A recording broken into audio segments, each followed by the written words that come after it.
You've been searching for years, haven't you? Looking for that one missing piece, that elusive key that will finally unlock your true potential.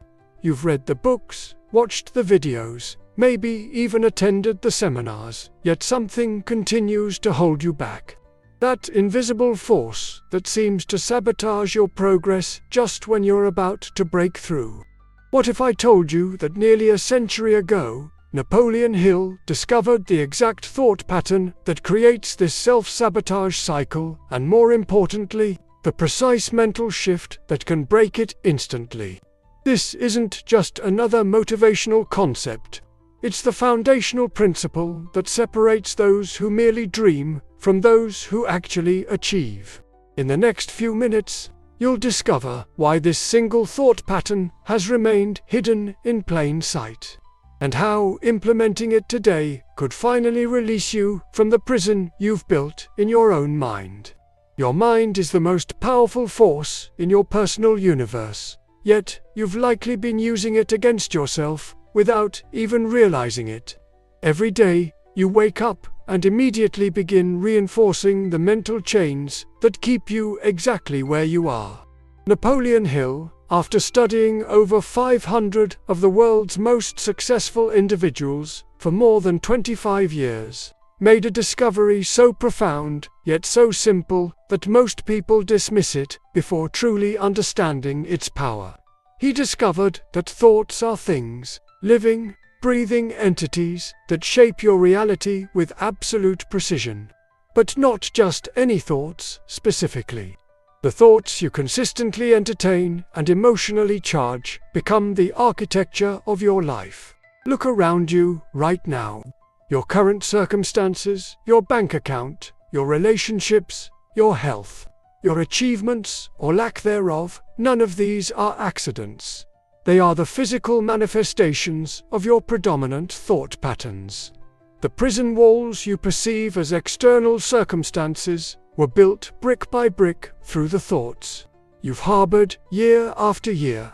What makes this prison truly insidious is that you don't see the bars. You've become so accustomed to your limitations that they feel normal, even comfortable.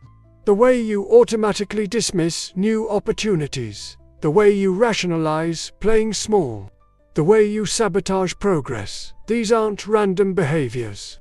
They're the direct result of thoughts you've allowed to dominate your consciousness. Are you ready to see these invisible chains for what they are? Because, unless you recognize the prison, you'll never feel the urgency to escape it. And every day you spend inside is another day of your finite life exchanged for less than you're capable of becoming. Success isn't accidental. It's not random. And it's certainly not delivered by fate to a lucky few. If you've been waiting for success to find you, you'll be waiting forever. Napoleon Hill's research revealed something striking about every single successful person he studied. They all possessed what he called a definite chief aim. What exactly is a definite chief aim? It's not just a goal or a wish. It's a crystallized thought so precisely defined, so vividly imagined, and so emotionally charged that it becomes an obsession. It's the dominant thought that subordinates all other thoughts. It becomes the organizing principle around which your entire life revolves. Think about the difference between saying, "I want to be financially comfortable," versus, "I will acquire $1 million in assets by December 31st, 2028. By building my business to $250,000 in annual profits and investing 40% of those profits in growth assets." The first is a vague wish. The second is the beginning of a definite, chief aim. But even this example lacks the emotional intensity and constant focus that transforms a mere goal into a chief aim. The problem isn't that you haven't set goals. The problem is that you've never truly employed the full power of your mind to magnetize yourself toward a singular purpose with unwavering conviction. Your thoughts have been scattered, shifting with the wind of circumstance and mood. This mental inconsistency is precisely what creates the self-sabotage patterns you've been experiencing. When Edison focused on creating the electric light bulb, he didn't merely think about it occasionally or when he felt inspired.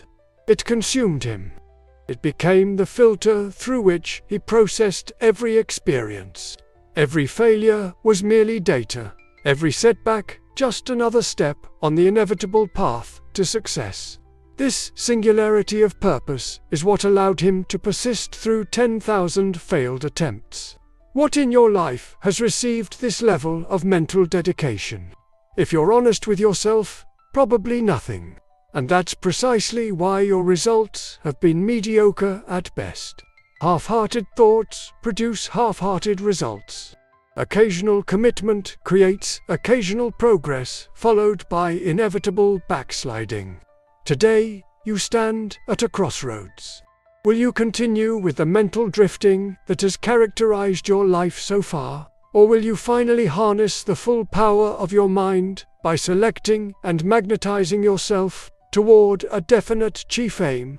This decision alone will determine whether you're still searching for answers 5 years from now or standing triumphant in the reality you've created through focused thought. There's a war being waged in your mind every single day, yet you're largely unaware of the battle. On one side stands your conscious desires, the goals you set, the vision board you created, the future you claim to want.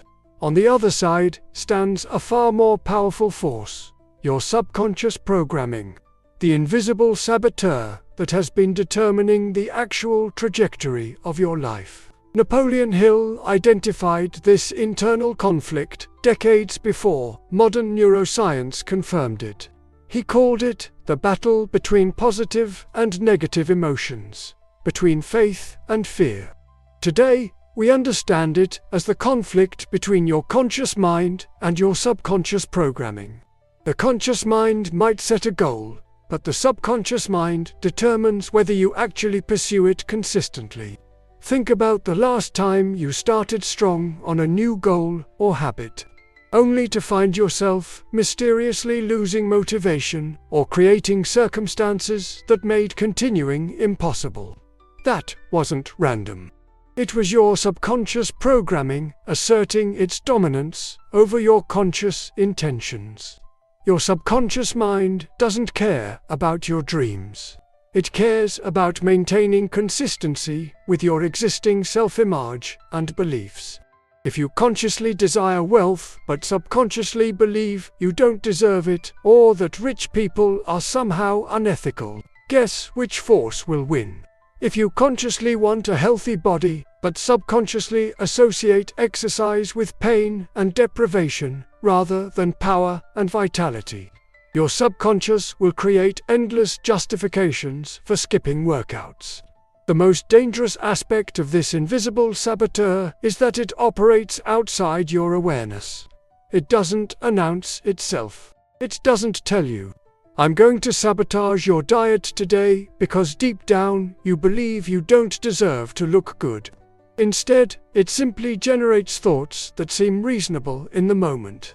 "You've been so good this week, you deserve a treat, or you can always start again on Monday."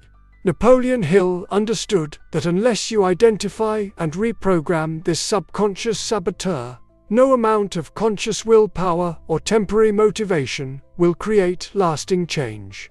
The saboteur will always win in the long run because it's operating 24/7, whereas your conscious motivation comes and goes. What subliminal messages were programmed into your subconscious during childhood? What limiting beliefs about money, success, relationships, or your own capabilities are still running in the background of your mind? Until you bring these to light and consciously replace them, you'll remain trapped in cycles of initial progress followed by mysterious self-sabotage. Are you willing to confront the unseen enemy within? Because, until you do, you're fighting a rigged battle where the odds are stacked heavily against your conscious desires. No great achievement in human history has ever been the product of a single isolated mind. This truth which Napoleon Hill called the mastermind principle, stands in stark contrast to how most people approach their goals and dreams. You've been trying to do it all alone, haven't you? The mastermind principle states that when two or more minds come together in a spirit of perfect harmony for a specific purpose, they create a third, invisible force, a mastermind that contains intelligence and power greater than the sum of the individual parts. It's the mental and spiritual equivalent of economic synergy. Think about this deeply. Henry Ford wasn't an engineering genius. He hadn't even graduated high school. What made him one of the most successful industrialists in history was his ability to organize the knowledge, skills, and creativity of others toward a definite purpose that he conceived. He didn't need to know everything. He needed to bring together those who collectively knew what was required. Your isolated mind, no matter how intelligent, has blind spots. It has limitations in knowledge, perspective, creativity, and emotional resilience. When you try to achieve significant goals alone, these limitations become barriers that often trigger the self-sabotage cycles we've been discussing. The most insidious form of self-sabotage is the pride that keeps you from seeking and accepting help, from exposing your ideas and vulnerabilities to others who could elevate your thinking. Your ego tells you that asking for help is a sign of weakness, that you should figure it out on your own. This is precisely the thinking that keeps you stuck. Look at your current approach. How often do you deliberately seek out minds that complement your own weaknesses? How regularly do you participate in mastermind groups focused specifically on your goals? How willing are you to be intellectually honest about what you don't know and where you need guidance? Most people's answer is revealing. Rarely or never. They may have friends, they may have colleagues, but they don't have a true mastermind alliance, a group of minds working in perfect harmony toward a specific purpose with absolute intellectual honesty and mutual support. This isn't just about networking or having accountability partners. The mastermind goes far deeper. It creates an almost mystical multiplication of mental power that Napoleon Hill observed repeatedly among the most successful people of his time. It's the difference between trying to lift a heavy boulder alone versus harnessing the leverage of multiple synchronized efforts. What specific knowledge, skills, perspectives, and connections are you missing right now that are necessary for your success? Who possesses these missing pieces? How quickly could you advance if you humbled yourself to actively seek these complementary minds and form a true mastermind alliance?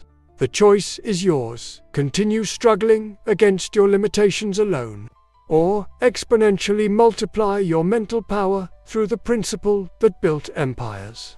What will you decide? Underneath all your actions, beneath all your decisions, lies a force so fundamental yet so overlooked that most people live their entire lives at its mercy without ever recognizing its existence. Napoleon Hill called it the law of cosmic habit force, the universal principle that governs how thoughts transform into habits, and how habits ultimately crystallize into destiny. This law operates with the precision and predictability of gravity. It doesn't care about your intentions, your wishes, or your temporary efforts. It responds only to the consistent patterns of thought and action that you maintain over time. Just as water cuts through rock, not through force, but through persistent flow over years. Your habitual thoughts are carving the canyon of your life experience day by day, hour by hour. Here's what makes this law both terrifying and empowering. Once a thought pattern becomes habitual, it operates automatically without your conscious participation. Your current financial situation, health condition, relationship quality, and achievement level are all the precise, mathematically exact results of thought habits you've developed and reinforced, often unconsciously, over years. Think about how automatically you brush your teeth, drive your car, or react emotionally to certain triggers. You don't decide each time. You simply execute the mental program.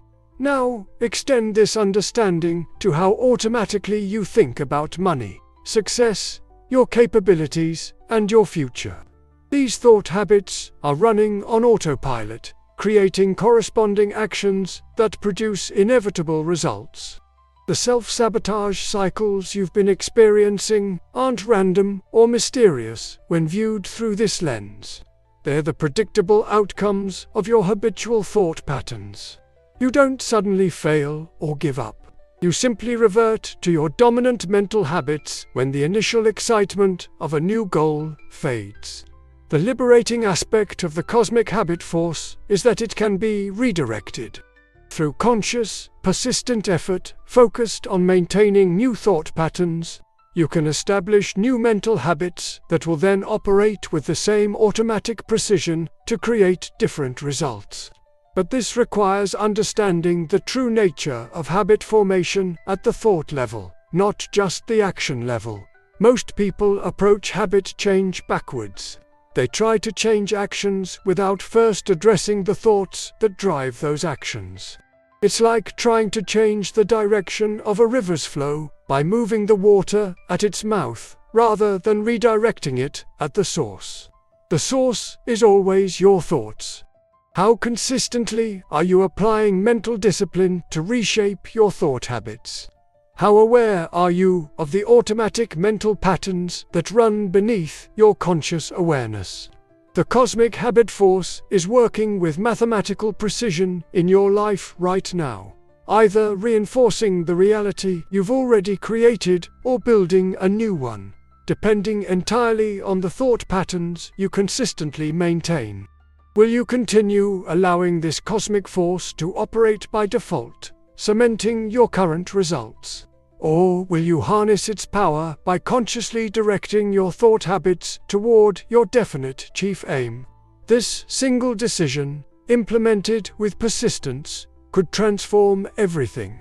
At the root of all achievement lies a force so powerful yet so misunderstood that most people never learn to harness it properly. Napoleon Hill called it desire, but not desire in the ordinary sense that most people understand it. He was referring to a specific type of emotionally charged, obsessive desire that transcends mere wanting and transforms into an absolute necessity in the mind. There's a profound difference between saying, "I want to be successful," and feeling a burning, all-consuming desire that gives you no alternative but success. This difference explains why so many people claim to want achievement but then act inconsistently toward it. Their desire exists only at the intellectual level, not at the emotional core that drives all significant human behavior. Hill discovered that the most successful people throughout history possessed the ability to transmute ordinary desire into this obsessive force, a process he called the transmutation of desire. This transmutation occurs when a goal moves from being something you merely want to something you must have, similar to how you must have air to breathe. Think about how differently you behave when something is optional versus when it's essential for your survival. You don't negotiate with yourself about whether to breathe or not. You don't procrastinate on breathing. You don't get distracted from breathing. It's a fundamental necessity that your entire being is oriented around ensuring. Now imagine if your business, success, physical health, relationship quality, or personal development carried this same level of perceived necessity. How differently would you approach these areas? The self-sabotage patterns that currently plague you would vanish because your subconscious mind would recognize that sabotaging these goals would be equivalent to sabotaging your survival. The reason you experience cycles of motivation followed by self-sabotage is precisely because your desires remain at the level of preferences rather than necessities. When a goal is merely a preference, your subconscious mind treats it as optional, something nice to have but ultimately dispensable when comfort, convenience, or fear intervene. Transmutation happens when you mentally and emotionally connect your desire to your deepest values and identity until they become inseparable. This doesn't happen accidentally or through casual wishing. It requires deliberate, consistent mental focus that magnetizes your entire being toward your objective. Andrew Carnegie didn't casually want to build a steel empire. He transmuted that desire into the core of his identity until every cell of his being was aligned with that outcome. Thomas Edison didn't merely prefer to invent the light bulb. He transmuted that desire into an obsession that sustained him through thousands of failures. Ask yourself honestly, what desires have you truly transmuted in this way? What goals have moved beyond mere preferences into the realm of absolute necessity in your mind? If you're struggling to identify any, you've discovered the precise reason behind your self-sabotage cycles. Without transmutation, your desires remain vulnerable to the whims of mood, circumstance, and habitual thinking. Will you continue treating your most important goals as optional preferences? Or will you begin the deliberate process of transmuting them into necessities that your entire being becomes organized around achieving? This single shift in how you relate to your desires could be the difference between perpetual struggle and inevitable success. Every day, whether you realize it or not, you're programming your subconscious mind through the thoughts you repeatedly entertain and the words you habitually speak to yourself. This process, which Napoleon Hill called autosuggestion, is perhaps the most critical factor determining whether you break free from self-sabotage or remain trapped in its cycles. Autosuggestion isn't merely positive thinking or casual affirmations. It's the deliberate, persistent implanting of specific thoughts into the subconscious mind with such frequency, emotional intensity, and conviction that they become accepted as absolute truth by your deeper mind. Once accepted, these thoughts automatically direct your actions and attract corresponding external circumstances. Your current reality, every aspect of it, is the direct result of autosuggestions you've been feeding your subconscious mind throughout your life. Some came from parents, teachers, and society. Others you created and reinforced yourself through habitual thinking and self-talk. All have been accepted by your subconscious as commands to be executed with precision. When you repeatedly tell yourself you'll try to achieve something, you're actually programming failure because the word try presupposes the possibility of failure. When you habitually think, I hope this works, rather than this will work, you're instructing your subconscious to create uncertainty rather than certainty. When you constantly focus on what might go wrong instead of what will go right, you're directing your mental power toward manifesting the very obstacles you fear. This is why casual positive thinking often fails to create lasting change. A few sporadic positive thoughts cannot override years of negative autosuggestion that's been reinforced daily. Your subconscious doesn't respond to occasional input, it responds to persistent, emotionally charged commands that you deliver with absolute conviction. Hill discovered that successful people use autosuggestion in a fundamentally different way than average people. They don't merely hope or wish. They make definite statements, in present tense, with absolute certainty. And they repeat these statements with emotional intensity until they penetrate the subconscious mind. They don't just do this occasionally when they feel inspired. They do it systematically as a daily mental discipline. Consider how you've been using autosuggestion. How often do you catch yourself thinking or saying things like, "This is too hard. I'm not good at this. Things never work out for me, or I'll probably fail again."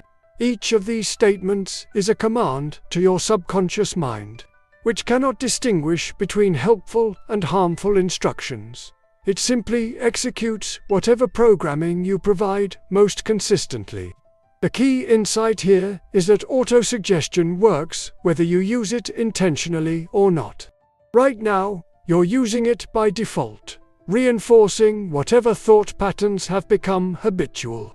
The question is, will you continue allowing this powerful force to operate randomly, perpetuating the same results you've always gotten? Or will you take conscious control of it, deliberately programming thoughts aligned with your definite chief aim, until self-sabotage becomes impossible because your entire mental machinery is oriented toward success? This choice between unconscious and conscious autosuggestion is one you make every day through the thoughts you entertain and the words you speak to yourself. Choose wisely, for your future depends on it. There's a reason why so few people achieve remarkable success, and it has nothing to do with talent, education, connections, or luck. After studying hundreds of the world's most accomplished individuals, Napoleon Hill identified the one factor that separated them from everyone else: persistence in the face of temporary defeat and failure. Persistence isn't just continuing to try. It's maintaining unwavering faith and effort toward your definite chief aim, regardless of external circumstances, internal emotions, or apparent failures. It's the absolute refusal to accept anything less than the achievement of your goal, no matter how long it takes or how difficult the path becomes. The self-sabotage cycles you've been experiencing are, at their core, failures of persistence. When progress isn't immediate, when obstacles arise, when discomfort intensifies, these are precisely the moments when most people abandon their course. Not because they consciously decide to quit, but because their persistence hasn't been developed to the level required for significant achievement. Thomas Edison failed over 10,000 times before successfully creating the electric light bulb. Henry Ford went bankrupt multiple times before revolutionizing the automotive industry. Abraham Lincoln lost 8 elections before becoming one of history's most revered presidents. What distinguished these individuals wasn't superior intelligence or talent. It was their superhuman persistence in the face of repeated, crushing defeats that would have caused ordinary people to abandon their pursuits. Hill discovered that this level of persistence isn't innate, it's developed through specific mental habits that anyone can cultivate. The most fundamental of these habits is responding to failure not with discouragement but with the conviction that each failure brings you one step closer to success by eliminating one more way that doesn't work. Consider your own pattern. When you encounter significant resistance or experience failure, do you immediately begin questioning your goal, your abilities, or whether success is possible? Do you start looking for evidence that justifies giving up? Do you allow temporary emotional discomfort to override your long-term vision? If so, you've identified the exact mechanism of your self-sabotage. Persistence isn't a personality trait, it's a decision you make in advance to continue regardless of short-term results. It's deciding that your desire for your goal is greater than your desire for comfort, approval, or immediate gratification. It's the unshakable knowing that temporary defeat is not permanent failure unless you accept it as such. Look at your history objectively. How many goals have you abandoned, not because they were impossible, but because you weren't willing to persist through the inevitable difficulties? How many times have you started strong only to quit when the initial excitement faded and the real work began? How many skills remain undeveloped, businesses unbuilt, and achievements unrealized because you prioritized momentary comfort over persistent effort? The most powerful shift you can make today is to recognize that persistence isn't something you either have or don't have. It's something you consciously develop through daily decisions to continue despite every rational justification to quit. It's understanding that the universe tests your desire through obstacles, not to defeat you, but to ensure that you want your goal badly enough to become the person capable of achieving it. Will you continue allowing temporary discomfort to determine your long-term outcomes? Or will you make the unshakable decision right now that your definite chief aim is worth whatever persistence is required to achieve it? This single decision, renewed daily, is what separates those who merely dream from those who actually achieve. There exists a source of knowledge, inspiration, and guidance, so vast and so accessible that those who learn to connect with it gain what appears to be an almost supernatural advantage. Napoleon Hill called it infinite intelligence, the universal storehouse of all knowledge and wisdom that can be accessed through the properly directed subconscious mind. This isn't mysticism or religion.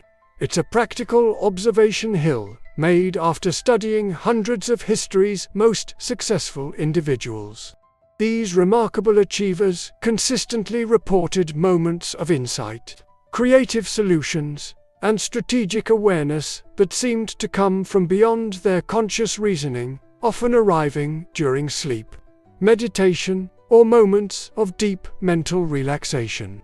What Hill discovered was that the subconscious mind, when properly directed through the techniques we've been discussing, becomes a receiver capable of picking up thought, vibrations, and ideas from this infinite intelligence. It's similar to how a radio picks up broadcast signals when properly tuned to the right frequency. The self-sabotage cycles you've been experiencing stem partly from relying solely on your limited conscious mind to solve problems and create strategies, while ignoring the vastly more powerful resource of your subconscious connection to infinite intelligence. Your conscious mind can only process a tiny fraction of the information available to you at any moment. It's like trying to drink from a fire hose. Most of the information is missed. Think about moments when your best ideas came to you in the shower, while driving, just before sleep, during exercise. These weren't random coincidences.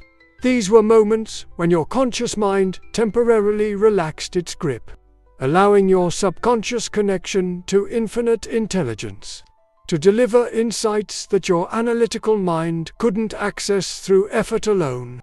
Edison deliberately used this connection.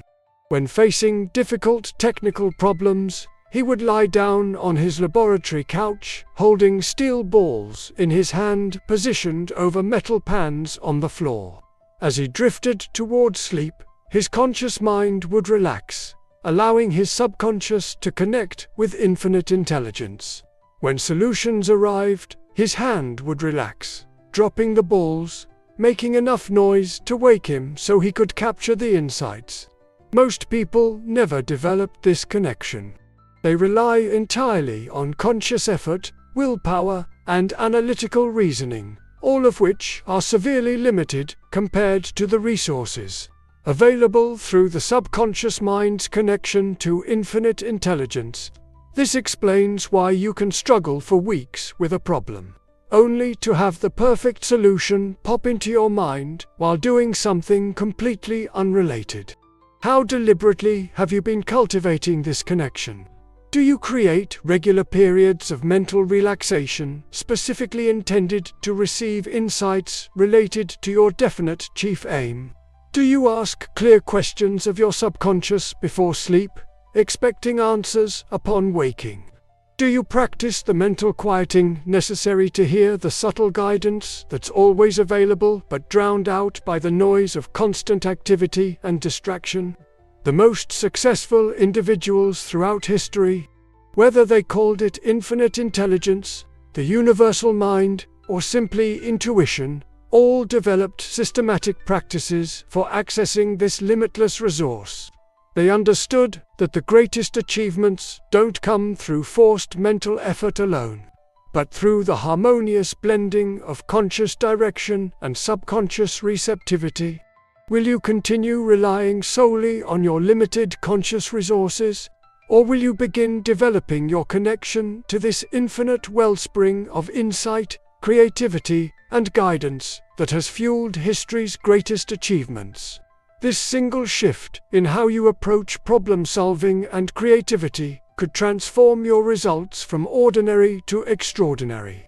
At the heart of Napoleon Hill's philosophy lies perhaps his most profound discovery: the transformative power of faith. Not religious faith, though that can be a component, but a specific type of mentally cultivated faith that transforms thoughts into physical reality with what appears to be miraculous precision. Hill defined faith as the firm belief in something for which there is no physical evidence or proof at the moment. It's the absolute conviction that what you desire is already yours, that the achievement of your goal is inevitable, despite any temporary evidence to the contrary. This type of faith acts as a chemical catalyzer that transforms ordinary thoughts into their physical equivalent through mechanisms that operate beyond logical understanding. The most destructive aspect of self-sabotage is the subtle inner doubt that undermines your efforts. The voice that whispers this probably won't work, even as you take action toward your goals. This doubt isn't just a passive thought. It's an active force that programs your subconscious to seek evidence of failure, overlook opportunities, and create circumstances that confirm the doubt. It becomes a self-fulfilling prophecy. Faith works in precisely the opposite manner. When you cultivate absolute faith in your definite chief aim, faith so concrete that you can already see, feel, and experience your achievement in your mind, you program your subconscious to seek evidence of success, recognize opportunities invisible to others, and create circumstances that make achievement inevitable. Henry Ford once said, "Whether you think you can or think you can't, you're right." This wasn't merely a motivational platitude. It was a recognition of the alchemical power of faith to transform thought into reality. When Ford decided to create a V8 engine cast in a single block, his engineers insisted it was impossible. His faith in the possibility remained unshaken, and he simply instructed them to keep working until they found a way. Their eventual success wasn't because the task suddenly became easier, but because Ford's unwavering faith created a mental environment where discovery became inevitable. Most people approach their goals with hope rather than faith. Hope is passive and uncertain. It acknowledges the possibility of success while simultaneously accepting the equal or greater possibility of failure. Faith is active and certain. It acknowledges only success as the acceptable and inevitable outcome, regardless of temporary setbacks or appearances. Look at your own mental approach to your most important goals. Are you hoping they'll work out if circumstances align and nothing goes wrong? Or have you developed the unwavering faith that they must succeed because you've already determined that outcome in your mind, regardless of external conditions? The difference between these two mental states explains why some people consistently achieve remarkable results, while others perpetually cycle through initial progress, followed by self-sabotage. Faith isn't wishful thinking. It's a mental muscle developed through specific practices. The daily visualization of your completed goal, the persistent affirmation of its certainty, the disciplined removal of all internal and external suggestions contrary to its achievement, and the steadfast maintenance of thoughts and actions completely aligned with its reality. The mental alchemy of faith creates a bridge between thought and material reality, a bridge that every great achiever throughout history has crossed. On one side stands mere hoping, wishing, and trying. On the other stands absolute certainty, unwavering persistence, and inevitable achievement? Will you continue approaching your goals with the weak force of hope and effort alone? Or will you begin cultivating the transformative power of faith that makes achievement not merely possible, but absolutely certain? This single shift in your mental approach could be the difference between perpetual struggle and unstoppable success. You've now discovered Napoleon Hill's most powerful insight, the precise mental shift that breaks the cycle of self-sabotage instantly and permanently. It's not complicated, though its implications are profound. Your mind attracts what it constantly dwells upon with emotional intensity. This simple truth explains everything you've experienced so far. Your successes, your failures, your progress, your setbacks, all are the precise, mathematically exact results of the thoughts you've held consistently with emotional charge.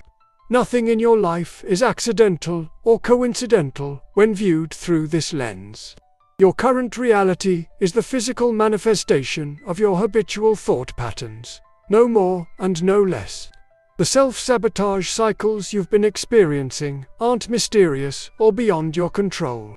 They're the natural, inevitable result of mental inconsistency, of focusing on what you want sometimes and what you fear or doubt other times, of maintaining thoughts aligned with success occasionally, but thoughts aligned with limitation habitually. The good news is that this understanding gives you complete power to recreate your reality from this moment forward. By taking conscious control of your thought patterns and directing them exclusively toward your definite chief aim with unwavering faith and persistence, you literally reprogram the operating system of your life. This isn't positive thinking. It's mental mastery. It's the deliberate alignment of every aspect of your mental activity, conscious and subconscious, with the reality you choose to create rather than the one you've been accepting by default. It's understanding that thought isn't just reflection, it's causation. Thoughts don't just describe reality, they create it. What this means practically is that from this moment forward, you must become absolutely vigilant about what thoughts you allow to occupy your mind. Every doubt, every fear, every negative expectation must be recognized as a seed of self-sabotage and immediately replaced with its positive counterpart. Every setback must be reframed not as evidence of failure but as a necessary step toward success. Every challenge must be viewed not as an obstacle but as an opportunity to grow into the person capable of achieving your desire. This vigilance isn't temporary. It's a fundamental shift in how you use your mind, a shift from passive reaction to active creation, from unconscious acceptance to conscious direction. It's the difference between being swept along by the current of circumstance and deliberately navigating toward your chosen destination, regardless of winds or waves. The choice before you right now is incredibly simple, yet profoundly consequential. Will you continue allowing your thoughts to drift randomly between what you want and what you fear, creating the self-sabotage cycles that have characterized your past? Or will you make the uncompromising decision to direct every aspect of your thinking exclusively toward what you desire to create, until that desire manifests with the same certainty that a seed properly planted and nurtured grows into its corresponding plant? This isn't a choice you make once. It's a choice you make moment by moment, thought by thought, day by day, until it becomes so habitual that your mind automatically rejects anything inconsistent with your definite chief aim. When you reach this state of mental self-mastery, self-sabotage becomes literally impossible because your entire mental machinery is aligned with success. Napoleon Hill discovered this principle nearly a century ago, yet it remains as powerful and transformative today as it was then. It's the thought that changes everything. Your mind attracts what it constantly dwells upon with emotional intensity. Take control of your thoughts, and you take control of your destiny. The moment to begin is now. Not tomorrow when you feel more motivated, not next week when circumstances might be more favorable, but right now with the very next thought you choose to entertain. In this moment lies the power to break the cycle of self-sabotage instantly and permanently. What will you decide?